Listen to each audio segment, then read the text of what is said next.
Hi, I'm Jon Minnick, Associate Editor of Manufacturing Business Technology. And I'm Joel Hans, Managing Editor of Manufacturing.net.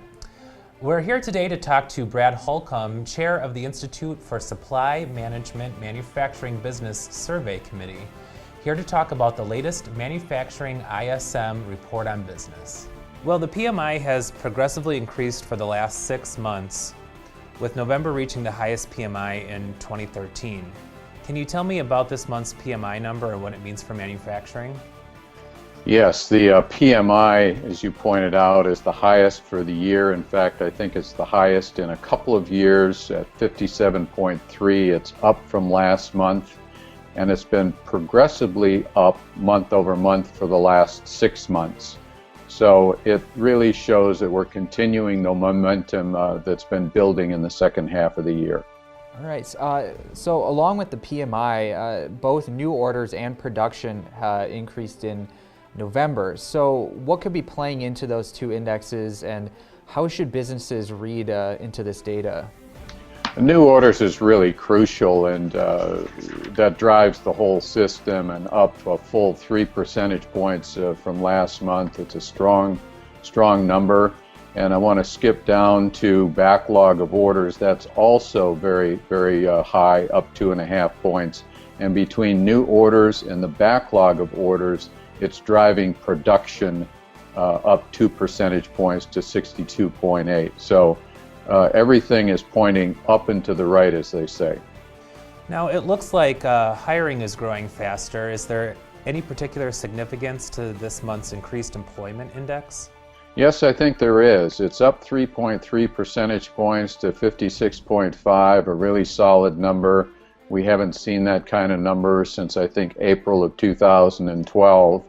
And what it says is that in this particular environment where we've been building momentum month after month, employers don't want to be caught short of their available labor and employment on hand. So they're more willing to hire people, and this is evidence of that. So we also noticed that the inventory index was a little bit lower, and wondering if that indicates anything, and what does it say overall about inventory levels? These inventories are of raw materials, and at 50.5, it's down 2 percentage points from last month, but still in a perfect range to both cover anticipated new orders and also to remain lean, if you will. So I see inventories in a very well-managed position, ready to take on new business.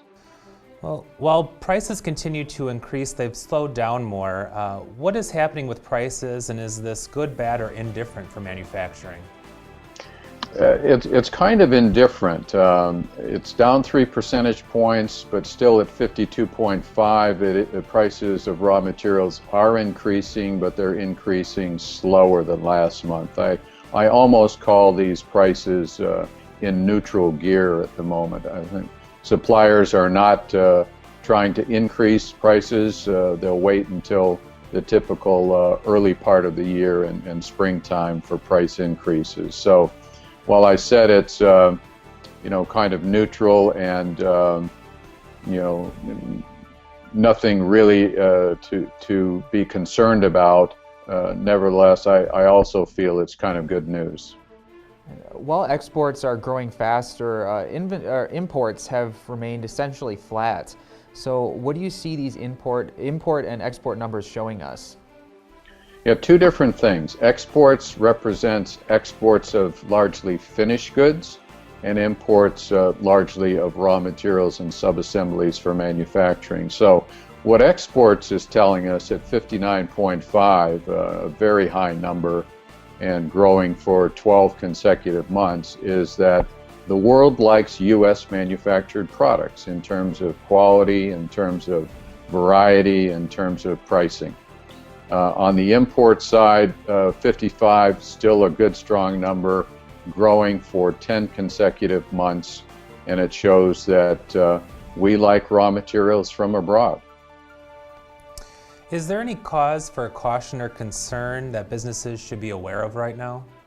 Always something that I look for, and I don't see any real negatives. There's a couple of comments from the panel regarding the federal debt and deficit discussions and the way that's managed, but it doesn't seem to be impacting things at all. For the most part, our comments from the panel are very positive and optimistic about the rest of this year, just 1 month to go, and moving into 2014. And what did respondents have to say this month, and were there any external factors affecting the manufacturing numbers? Didn't really see any external factors that were positive or negative.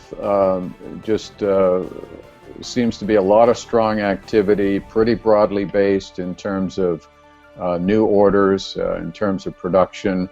What the panel is saying, let me give you a couple of examples. From the chemical products industry, outlook for the remainder of the year and into 2014 is trending positive. One from the fabricated metal products, which relates to auto, incoming order rate remaining strong. And these are just typical of hundreds of comments that we get from the panel. Mostly positive, as I said, and optimistic about the rest of the year and 2014. Is there anything in the numbers this month that surprised you? Really not surprising, just I would say pleasantly surprised, if you will, or simply pleased with the PMI continuing on the trend that we've been on, not taking a break, continuing the momentum that we've been seeing for the last 5 or 6 months. The second half of the year has been quite strong relative to the first half, as predicted by this panel on our last December semi-annual report, by the way. And speaking of a semi-annual report, our next one comes up on December 10th, just a few days from now. It'll wrap up 2013, and we'll take an insightful look at 2014 from this panel. And when you look at the report as a whole, what would you say is your overall opinion of the different numbers this month? All well balanced, as I said, all up and pointing to the right. Every single metric is positioned very well and feeding into a very strong PMI. Thanks for joining us, Brad. Join us next month for the December numbers of the Manufacturing ISM Report on Business.